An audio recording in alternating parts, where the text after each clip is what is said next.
Hey everyone, Derek here, and what you're about to listen to is one of the topics from our weekly Real Talk podcast, where we discuss all kinds of gaming-related subjects. If you want to listen to the entire podcast, just click on the iTunes or SoundCloud links in the description below. And if you back us on Patreon, you can listen to our podcast 3 days early every Friday, as well as suggest possible podcast topics. So let's get right to it. So this comes to us from Psychedelic Underpants of Doom, which... Even if I didn't agree with the topic or want to do it, I think I would have chosen anyway just from that username. That is pretty epic. It sounds like an enemy from Earthbound, actually. It kind of does. It really does, right? Right? So, Psychedelic Underpants of Doom asks, he starts off by mentioning that despite being very functionally similar games, the two Mario Galaxy games tend to create some fairly divisive followings, with one group of fans championing its respective game over the other. And he's wondering if we prefer either of the games over the other, or if we find them to be equally good. And more specifically, if there's any particular aspect of either of those games, like the story or soundtrack, or just general creativity, that pushes one ahead of the other. So this is something I've thought about a lot over the years, including before Mario Galaxy 2 came out. And now that I'm saying it now, I feel like I may have discussed this at some point before. I thought so. Anyways, when Mario Galaxy 2 was first announced, on one level I was excited. It's another... Mario Galaxy, I guess, was one of my favorite games of all time. Like, I feel like that, to me, was a true successor to Mario 64. Not in the sense that I played anything like Mario 64, because in that sense, Mario Sunshine is obviously the better successor. The reason I thought like Mario Galaxy was the true successor was that it was doing something new. It was doing something so out of this world, literally in this case, that I didn't see coming. So I held Mario 64 or Mario Galaxy in extremely high esteem, especially once it actually came out, and it just blew my mind. So when they announced Mario Galaxy 2, on the one hand I was excited. It's more of Mario Galaxy. How can that be a good thing?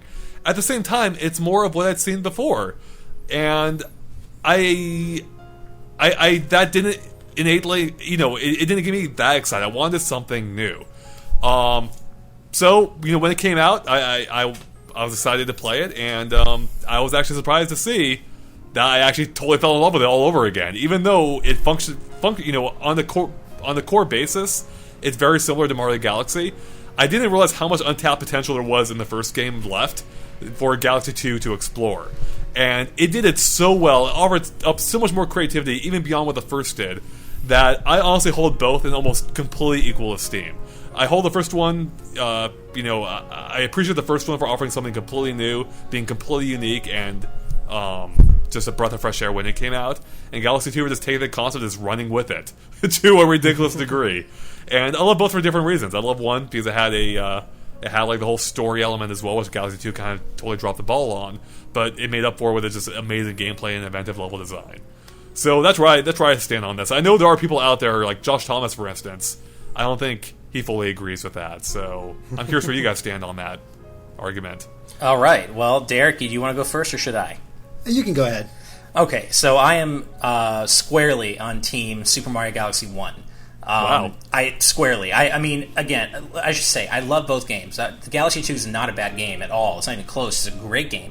But, I was as hyped as anybody when Galaxy 2 was revealed. That first trailer just sent my hype into overdrive, and I was so excited for it. And when it came out, I loved it. It's a great game. I look back on it fondly. I've replayed it. It's great, but there are a few things that really just I didn't like about Galaxy 2 compared to Galaxy 1. For one thing is the Miyamoto effect. Galaxy 2 got Miyamoto'd, and by that I mean the story was taken out. Mario Galaxy 1 had this kind of interestingly personal, epic feeling to it that no other Mario game has ever had, and it's not something I ever even knew I wanted from a Mario game until I saw it happen in Mario Galaxy. Everything with Rosalina's storybook, the idea of Mario having to journey to the center of the universe to save Peach, it all felt so epic, and the stakes felt bigger than ever before. And at the same time, they felt more personal than ever before with the Rosalina storybook sequences, and all that was completely taken out for Galaxy 2. And in a sense, that just kind of made it feel more pedestrian to me. It's like, okay, so it's another Mario game with, the same story as before. And again, Mario games don't need an amazing story. I'm not saying they do, but Galaxy 1 just handled it so well, and I really missed that aspect of it in Galaxy 2. And, that we know now that happened because Miyamoto was like, well, Mario games don't need a story. Let's take all the focus off of that. and just, almost make it so like Galaxy 1 didn't even happen, and Galaxy 2 is almost just kind of like a spiritual successor to it. And I didn't like that approach. Well, hold on. To be fair, Galaxy 1 kind of didn't happen going off the ending. Well, that's a good point. That's a good point. But I should say within the game, they acted like it didn't happen. Like Rosalina acted like she'd never, that she had never met Mario and Luigi before. And I just thought that was a little strange. Was that the case? I don't remember that. At least that's what I got from it. But either way, I mean, even if there is a reason for that in the story, I didn't like that they took away the stuff like the storybook sequences. And I thought the gameplay was fantastic, but I didn't think it was so much better than the first game, or so much more memorable than the first game, that it made up for the things that I felt it lost. So, I mean, I did love Yoshi. That was a big thing. I did love Yoshi, and I think that was probably the best new addition to Galaxy 2 over the first game, but I don't know, I just felt Galaxy 2 was a nice refinement and kind of expansion of the first game, but I don't think it's really that much better, and I think that the things that it lost kind of make it a little worse in my eyes. But again, worse is relative. They're both fantastic games, but I am definitely on Team Galaxy 1. Real quick, did you go back and play Galaxy, or have you played Galaxy 1 since Galaxy 2? Yeah. Okay, all right. Well, yeah, I mean, it's true that it is more basic feeling, no doubt about it. I mean, Galaxy 2 has more sophisticated level design, but I still think at its core, Galaxy 1 is still a really good game. And it may not be as sophisticated or as daring in terms of some of its gameplay mechanics, but I still think it's an incredibly solid game. And I just feel like what it lost in Galaxy 2 doesn't really make up for that.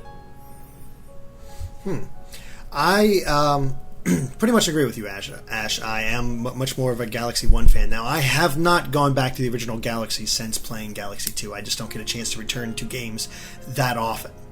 But there is, even beyond the story stuff, which I completely agree with, I mean, the story stuff is why people became so connected to Rosalina, why they loved her so much, and that that's why she became so popular, because she had this backstory to her all of a sudden, much more so than any other character beforehand. It wasn't that she was all of a sudden just being popped into all the side games and whatnot. I mean, she very quickly became a playable character in 3D World.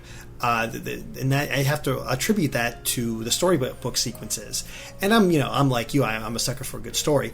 Now, Galaxy 2's gameplay is better. I think I like the level design a little bit more. I like the addition of Yoshi. I think it all works incredibly well. But I don't know, because Galaxy 1 came first, it also was a fresher experience. It was a newer experience, and to return to the whole level by level aspect without like getting a sense of this world, it was like it just lost something with me. Plus, Lubba sucks. Lubba does suck. Yeah, nobody likes Lubba. Yeah, Rosalina was such a better navigator. Like, does no one like Lubba? And that was actually, you touched on something, Derek, that I completely forgot about, but wanted to mention, was that I didn't like the return to a world map style. I like the more open-ended nature and kind of explorative nature of Galaxy 1, where you got to explore the Comet Observatory, and it would open up as you got more power stars. And it just felt like you were exploring this universe, whereas in Galaxy 2, it felt like a huge step back to go back to this kind of world map Super Mario Bros. 3 style, and I didn't like that at all. Yeah, that is something that I feel really does need to return. Not even just beyond for Galaxy, but just stuff like Mario 64. Exploring the castle was great. Exploring Isle de Delfino was interesting. That sort of thing. Yeah. And I it's a shame that they decided to return to the classics of level by level because of the success of New Super Mario Brothers. Yeah. Wow. I would never even mention the Super Mario Brothers and Mario Galaxy conversation. How dare you? Well, that's because that sold better. And so... Yeah, like a million times better. So, I totally get where you guys are coming from, and to some degree, like, Mario Galaxy was obviously the fresher experience, and that's why I appreciate it. But after playing Mario Galaxy 2, I find it a little bit hard to go back to Mario Galaxy. I don't think that'll be the case that Mario Galaxy 2 ever come out.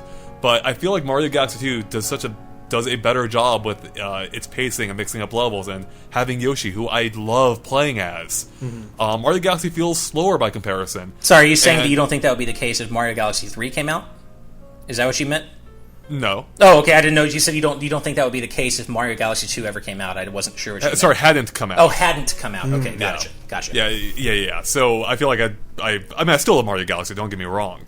I said that before. Like I hold them on equal grounds, basically. Yeah, but and I think we all do. When it comes to replaying them, I think it's Mario Galaxy 2 that keeps pulling me back more. But I feel like they took what they learned with the first one and expanded upon it. But the first one also had some weird concepts too that I don't think necessarily hold up.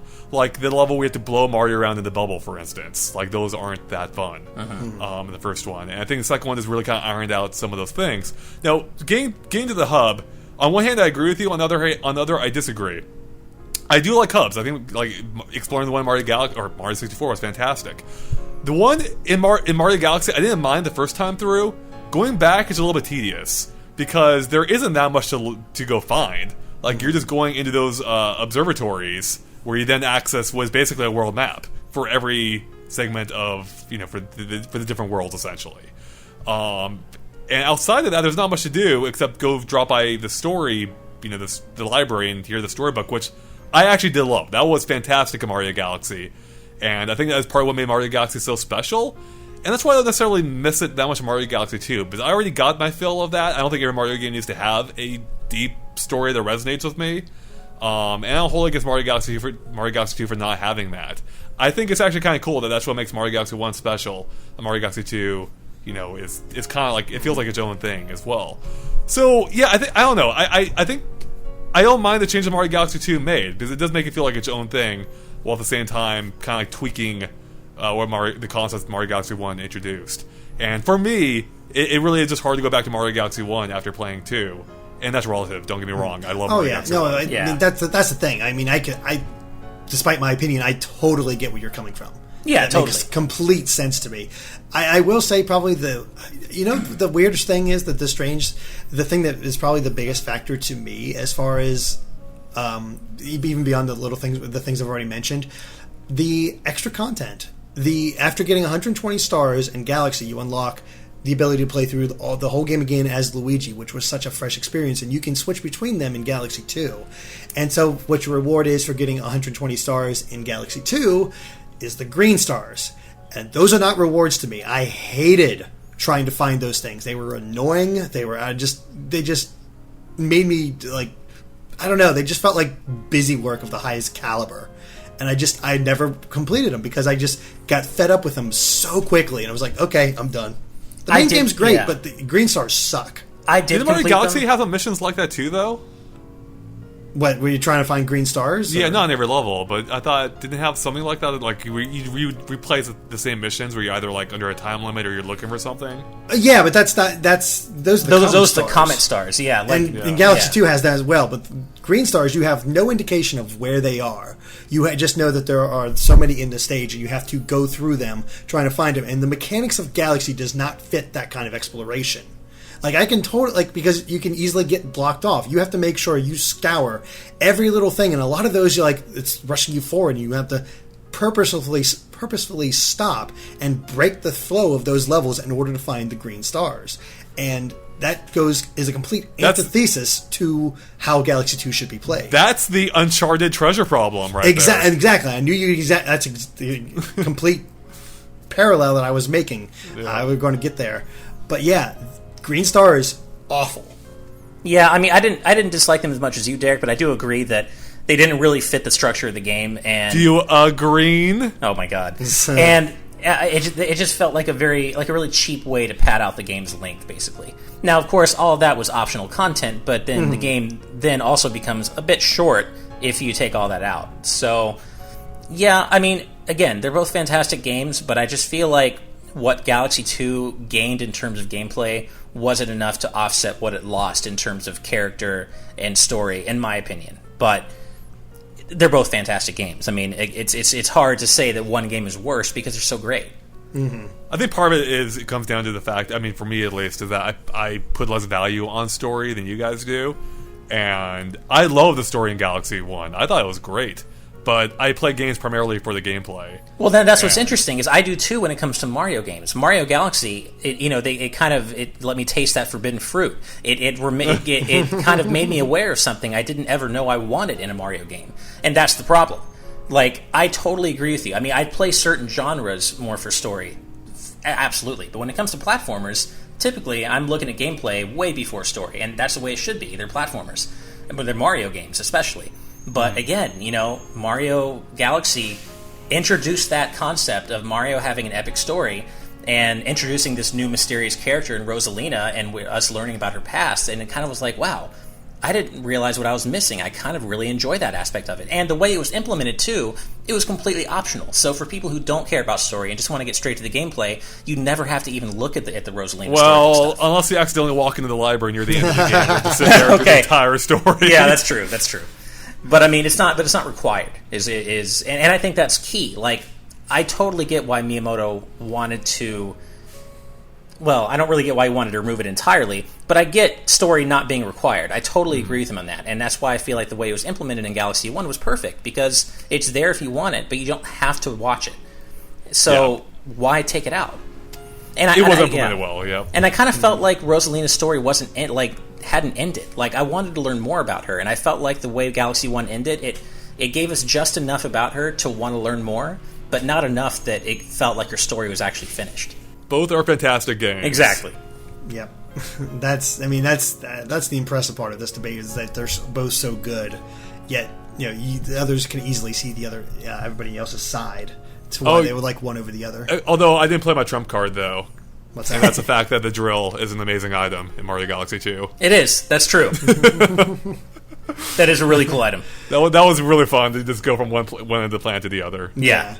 Oh, it's good. That's always a good time. It bears mentioning that both games have unbelievably good soundtracks. Like those are two of the best Mario That's soundtracks not even up of for all discussion. time. No, but it bears mentioning because, I mean, again, even the orchestrated style, that kind of ushered in that style for Mario, actually. Now that I think of it, Galaxy 1 ushered in this epic orchestrated soundtrack style for Mario that worked so well. Yeah, you're not going to hear any argument against that from me. There was a period of time where I would use the Puzzle Plant Galaxy theme any chance I got. But nice. I love that theme so much. Like, that theme just makes me. It doesn't matter how bad I'm feeling. It'll just make me instantly happy. It's just such a joyful tune. And it's nice to see that style has been carried over in subsequent games, like not just Galaxy 2, but 3D World as well. Not the new Super Mario Brothers ones. Well, yeah, but that's a whole different series. I meant like the 3D ones. Yeah. Yeah. Cool. Well, I think that's pretty much covered that, huh? Yeah, I think so. And that's it for that topic. But there's more where that came from, so make sure to check out our full Real Talk podcast on either SoundCloud or iTunes by using the links in the description. Until next time, bye.